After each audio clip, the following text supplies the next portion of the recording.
Students, हम लोग परिमेय संख्याएं पढ़ रहे हैं। इसके पहले हमने परिमेय संख्याओं की तुलना पढ़ा था कि परिमेय संख्याओं में कौन सी संख्या बड़ी है, कौन सी छोटी है, उसको कैसे पता करेंगे।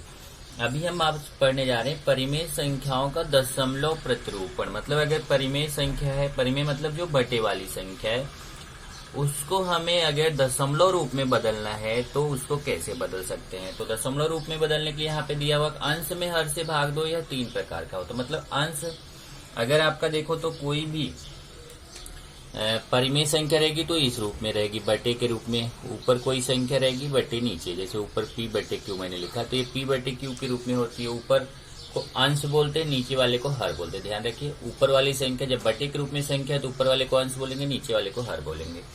तो अंश में कभी भी आपको अंश में हर का भाग देना रहता है। अगर आपको दशमलव रूप में बदलना है तो अंश में हर का भाग देना है। और जब आप अंश में हर का भाग देते हो तो आपको 3 तरीके का उत्तर प्राप्त होता है। तो यहाँ लिखा है 3 प्रकार का होता है। पहला है खंडित दशमलव रूप। मतलब जब अंश में हर का भाग देते हैं तो शेषफल शून्य आ जाता है, अर्थात भाग की क्रिया पूर्ण हो जाती है। कभी कभी ऐसा होता है कि जब अंश में हर का भाग दे देते हैं तो भाग समाप्त हो जाता है, वहां शेषफल कितना आ जाता है, शून्य। तो परिमेय संख्या के ऐसा जो दशमलव रूप रहता है उसको हम खंडित दशमलव रूप कहते हैं, क्योंकि वो संख्या क्या हो गई, कट गई। दूसरा रूप होता है अखंड आवर्ती दशमलव रूप। इसमें क्या है कि जब अंश में हर से भाग देते हैं तो शेषफल शून्य नहीं आता है। मतलब भाग कभी खत्म नहीं होता, भाग की क्रिया समाप्त नहीं होती है, बल्कि वो चलती ही रहती है, अनंत तक चलती रहती है, वो कभी खत्म नहीं होती है। तो भागफल में दशमलव के बाद लेकिन एक निश्चित संख्या या संख्या समूह बार बार आता है। अभी देखिए इसका क्या मतलब हुआ कि इसमें क्या है कि भाग आप देते जाओ कभी खत्म ही नहीं होगा, लेकिन एक ऐसा संख्या या संख्या समूह रहता है जो बार बार वहां पे आता रहता है।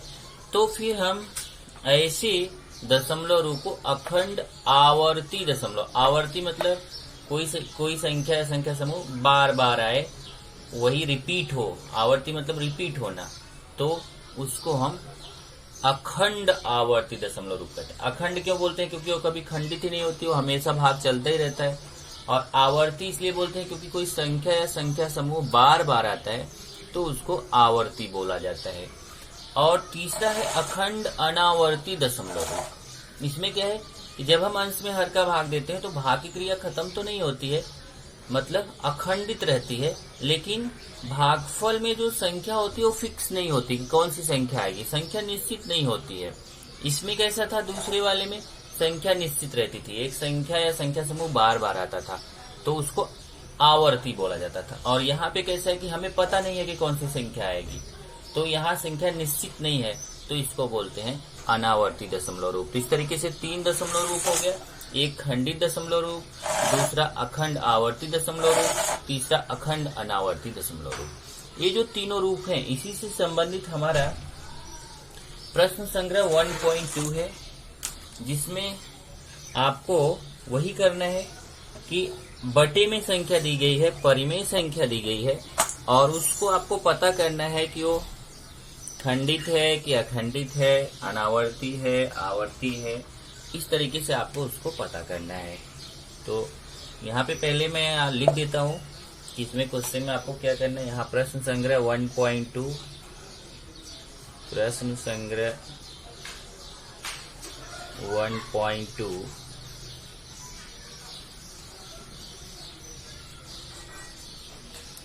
प्रश्न इसमें क्या है, निम्नलिखित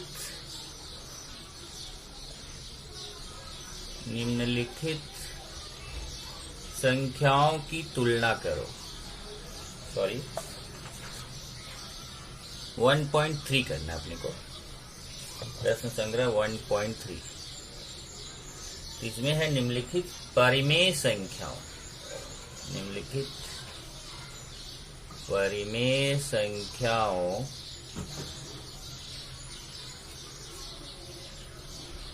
को उनके दशमलव रूप में लिखो,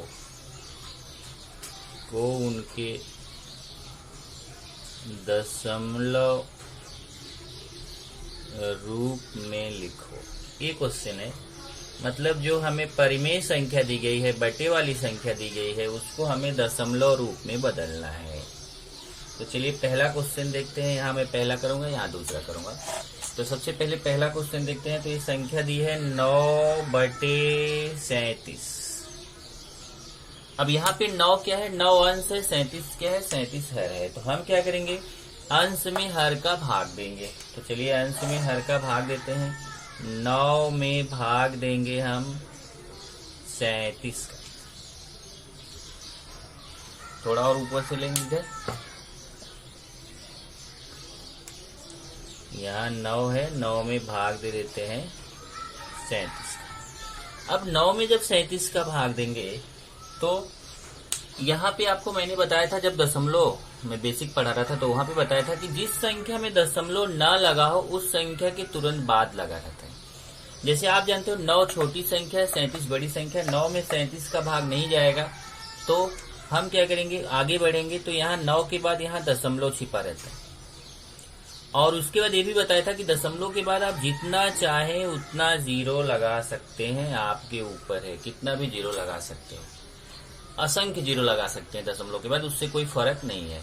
तो पहला तो जिस संख्या में दशमलव ना लगा हो, जैसे 9 में दशमलव नहीं लगा तो उसके तुरंत बाद छिपा हुआ है, और उसके बाद हम कितना भी जीरो लगा सकते हैं।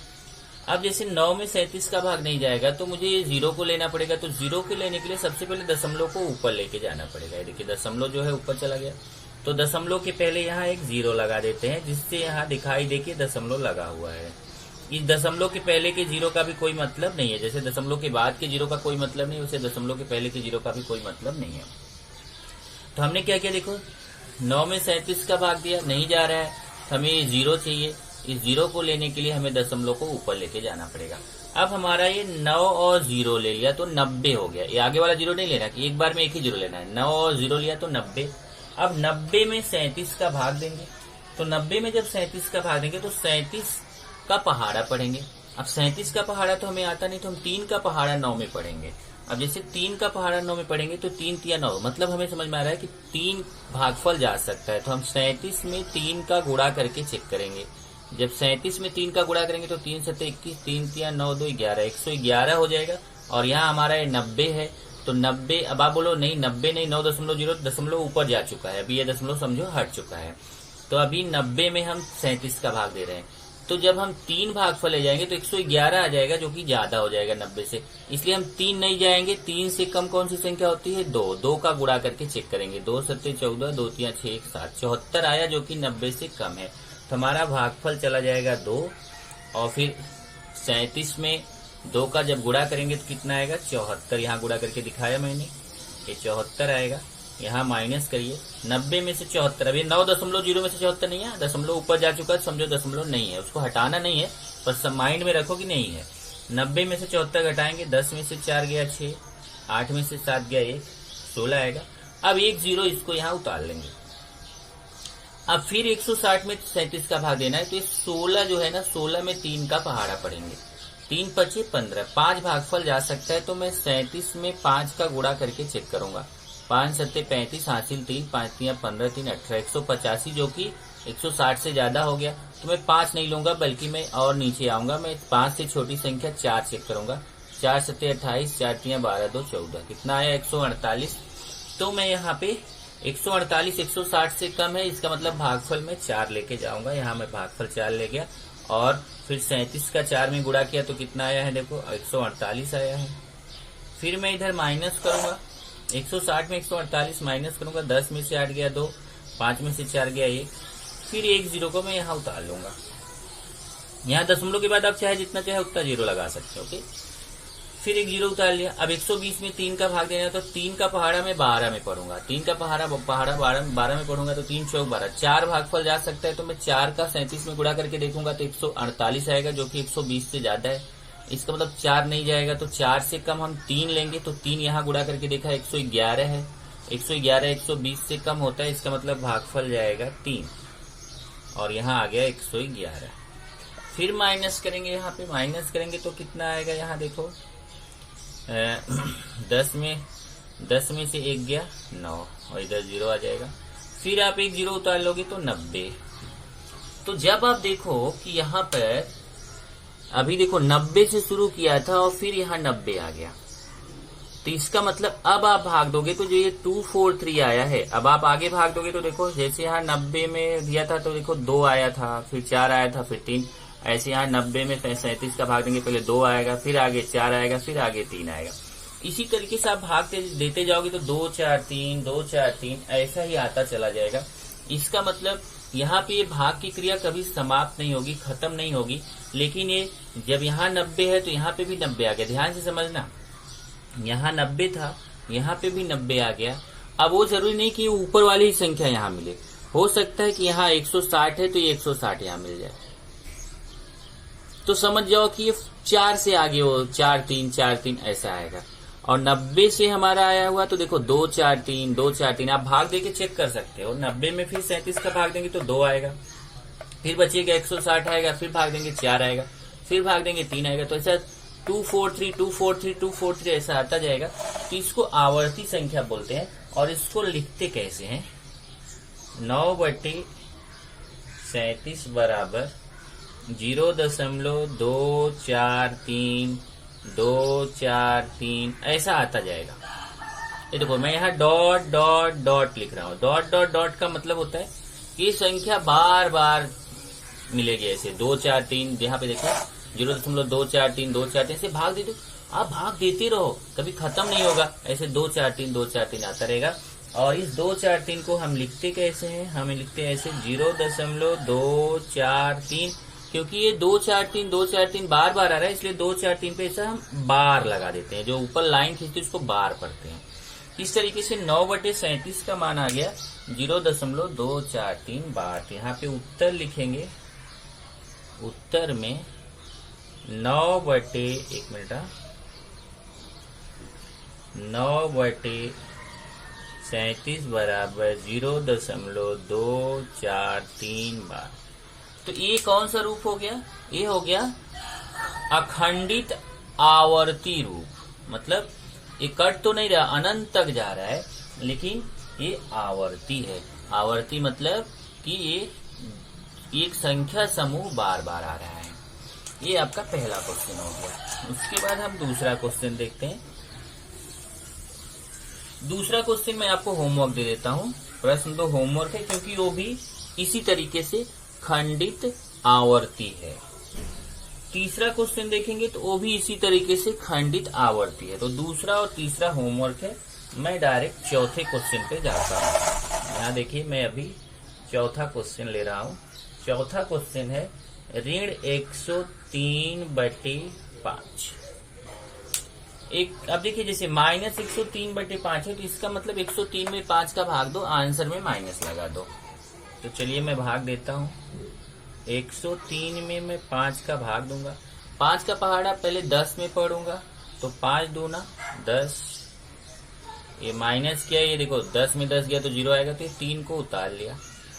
अब 3 में 5 का भाग नहीं जाएगा, 3 में 5 का भाग नहीं जाएगा तो हमें कितना भाग लेके जाना है, तो क्योंकि 5 1 के 5, ध्यान दो 3 में 5 का 5 1 के 5, एक भी बार लेके जाओगे, एक भी भाग लेके जाओगे तो यहाँ 5 आ जाएगा जो कि ज्यादा हो जाएगा। तो 1 से भी कम संख्या कौन होती है, 0। मतलब हमें भागफल में 0 ले जाना है और 5 में 0 का गुणा करेंगे तो 0 आएगा। देख लो जरा, अगर हम 1 लेके जाते हैं तो 5 1 के यहाँ 5 लिखना पड़ता जो कि 3 से बड़ा हो जाता, इसलिए हम 1 से भी छोटा भागफल कितना ले जाएंगे, 0। अब 5 का 0 में गुणा करेंगे तो 0 आएगा, यहाँ माइनस करेंगे तो 3। अब जब देखो उतार के 3 आया था तब हमें भाग ले जाना कंपलसरी था, लेकिन ध्यान से जरा समझो, जब यहाँ पे ऊपर से नीचे उतार के 3 लाया था तब हमें भाग ले जाना कंपलसरी था, 5 से भाग देना जरूरी था, भले ही 0 लेके जाएं। लेकिन अब जब हम माइनस करके 3 लाए हैं तब हम यहाँ दशमलव बढ़ाएंगे और दशमलव बढ़ा के यहाँ 1 0 ले लेंगे।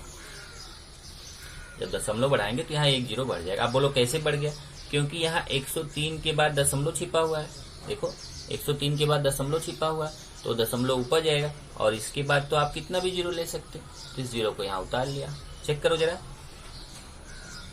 अभी हमें क्या करना है, ये 3 के बाद 0 चाहिए तो हम पहले दशमलव यहाँ है, दशमलव को आगे बढ़ा लेंगे, फिर यहाँ आगे 0 है उसको उतार लेंगे, फिर 5 का पहाड़ा 30 में पढ़ेंगे, 5 6 30, 5 छंग क्या होता है 30 होता है, तो यहाँ 30 आ गया, 6 बार गया यहाँ 30 आ गया। अब ये माइनस करेंगे तो ये 0 0 आ जाएगा, मतलब ये यहाँ पे मैं ऐसे लिख दूं 0 0। मतलब शेषफल शून्य आ गया। शेषफल क्या आ गया यहाँ पे? शून्य आ गया। तो इसका मतलब अगर इसके उत्तर की बात करें तो उत्तर आया ऋण 103/5 बराबर माइनस, ये देखो 20.6, 20.6, ये उत्तर है। तो अगर आप देखो तो यहाँ पे शेषफल शून्य आ गया। यहाँ देखो, यहाँ शेषफल शून्य नहीं आएगा, ऐसे भाग देते जाओगे अनंत तक जाना पड़ेगा।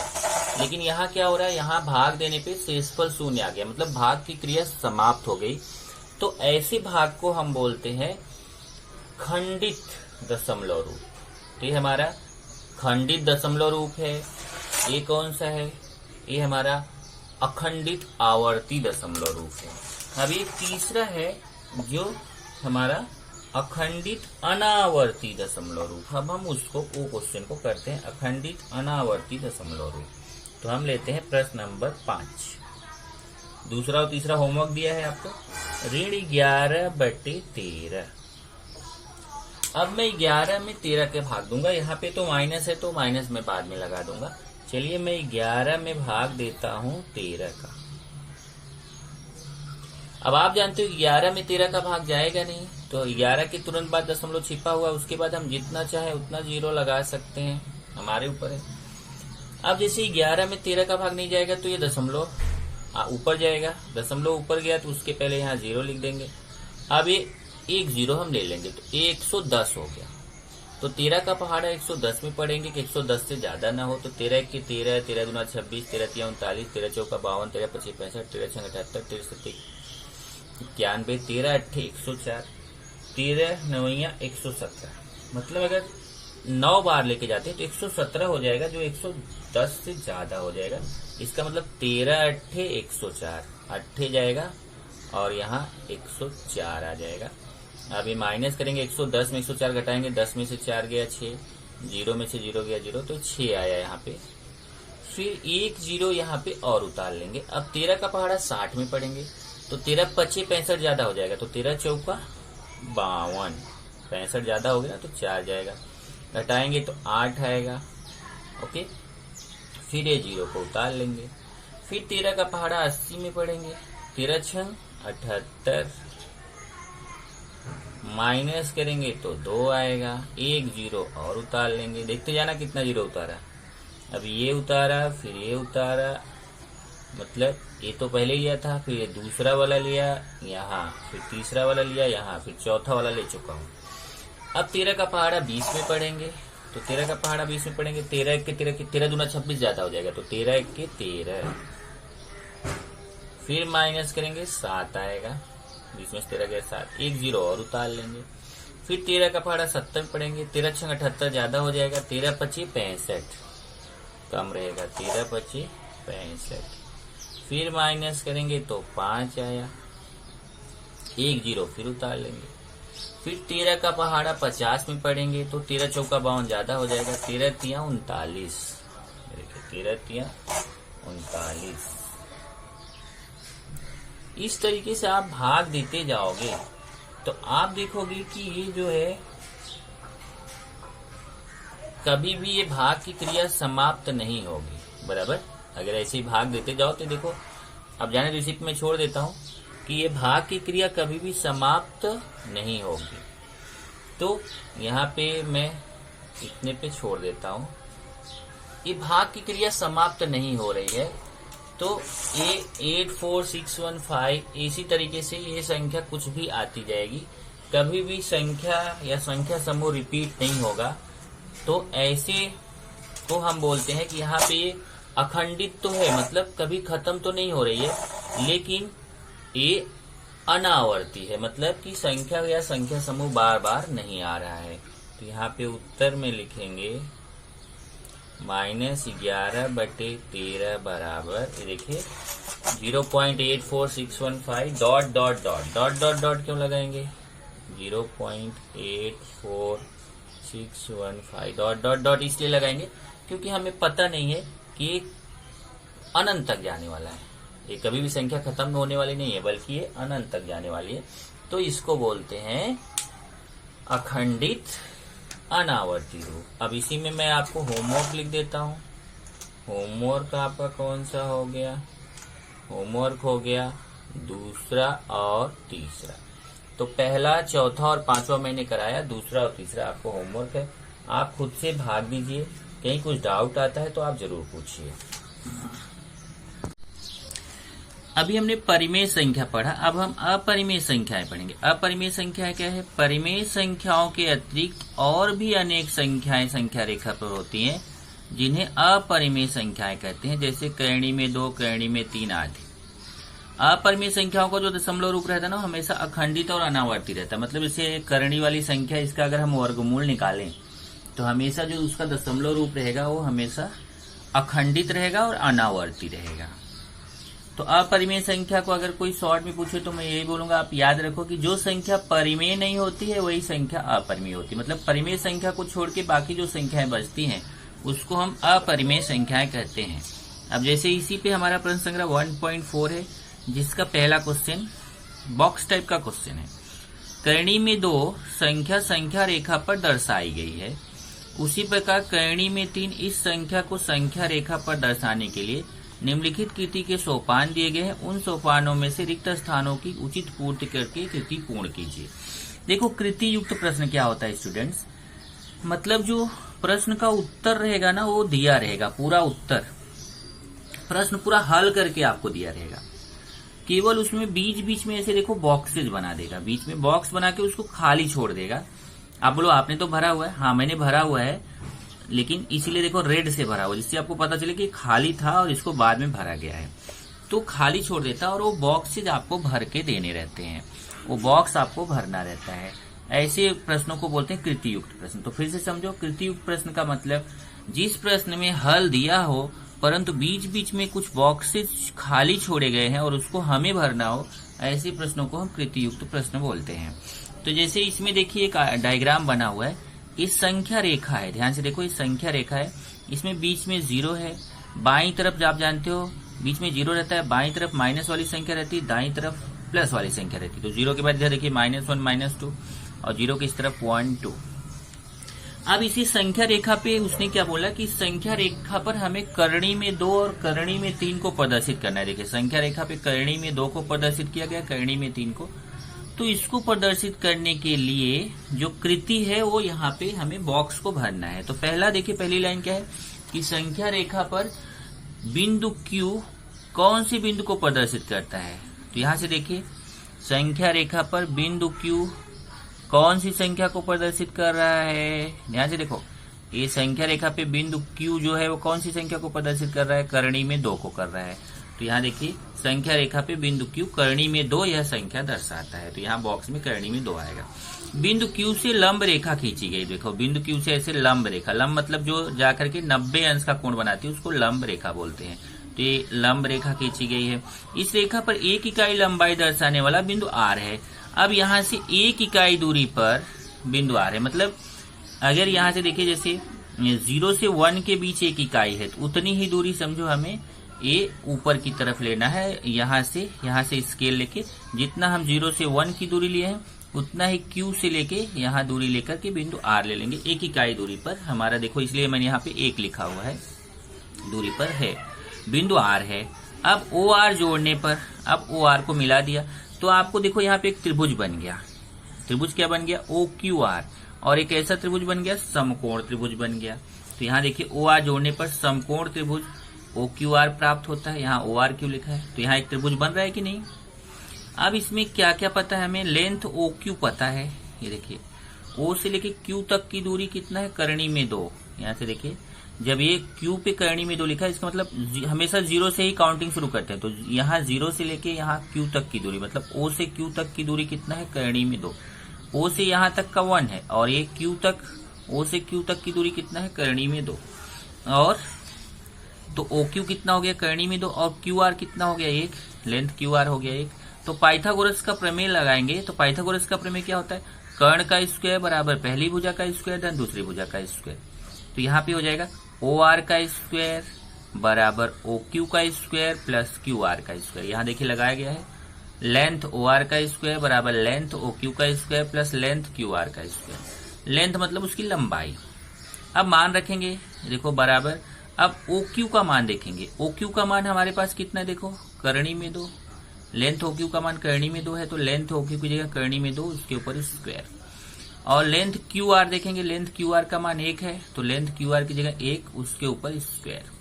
अब करणी में 2 का स्क्वायर करते हैं, तो करणी में 2 का स्क्वायर जगह करणी वाली संख्या का स्क्वायर करते हैं तो करणी हट जाती है, तो करणी में 2 का स्क्वायर करेंगे तो 2 आ जाएगा। ध्यान से देखना, करणी वाली संख्या का स्क्वायर करते हैं तो करणी हट जाती है, तो करणी में 2 का स्क्वायर करेंगे तो 2 आएगा। और 1 का स्क्वायर मतलब 1 गुणे 1, 1 आएगा। 2 और 1 जोड़ेंगे तो कितना आएगा, 3। ये सब बॉक्स खाली था, ये हमें भरना था। तो इस तरीके से लेंथ ओ आर का स्क्वायर आ गया 3। तो अगर हम इस स्क्वायर को हटाएंगे तो वर्गमूल लेंगे। क्या लेंगे, वर्गमूल। और वर्गमूल लेने पे क्या होता है, ध्यान से देखो, वर्गमूल। ये देखिए इसमें स्क्वायर लगा हुआ, लेंथ ओ आर के स्क्वायर का मान कितना आ रहा है, 3 आ रहा है। तो अगर हम लेंथ ओ आर निकालें तो यहाँ से स्क्वायर हटाएंगे, तो अगर इधर से स्क्वायर हटेगा तो जिसके ऊपर स्क्वायर नहीं लगा है वो करणी में चली जाएगी संख्या। देखिए लेंथ ओ आर का स्क्वायर है, तो हमें तो लेंथ ओ आर का मान चाहिए, तो स्क्वायर हटाएंगे। स्क्वायर हटाने का मतलब वर्गमूल लेंगे, तो जब वर्गमूल लेंगे तो स्क्वायर हट जाएगा, तो ये 3 किस में चला जाएगा, करणी में। इस तरीके से लेंथ ओ आर का मान करणी में 3 आ गया। ओ आर के बराबर अंतर लेकर खींचा गया चाप जहां संख्या रेखा को प्रतिच्छेदित करता है उस बिंदु को सी नाम दें। अब क्या करते हैं, राउंडर से यहाँ पे ओ पे रखते हैं, राउंडर की नोक, और पेंसिल को आर पे रख के एक ऐसा चाप कट करते हैं। जब ऐसा चाप कट करते हैं तो जा करके जहां संख्या रेखा को काटता है उसको सी बिंदु नाम दिया गया है, और बिंदु सी यह करणी में 3 को प्रदर्शित करता है। अब यहाँ पे जो बिंदु सी है कौन सी संख्या को प्रदर्शित कर रहा है, करणी में 3। तो इस तरीके से बिंदु क्यू जो है वो करणी में 2 को प्रदर्शित करता है, और बिंदु सी जो है वो करणी में 3 को प्रदर्शित करता है। ये आपका क्वेश्चन हो गया। इसमें आप देखेंगे तो प्रश्न संख्या 1.4 में कुल 3 क्वेश्चन है, पर आपको जो है एक ही क्वेश्चन करना है, बाकी क्वेश्चन गवर्नमेंट ने कट किया हुआ है, तो आपको यही वाला क्वेश्चन केवल करना है।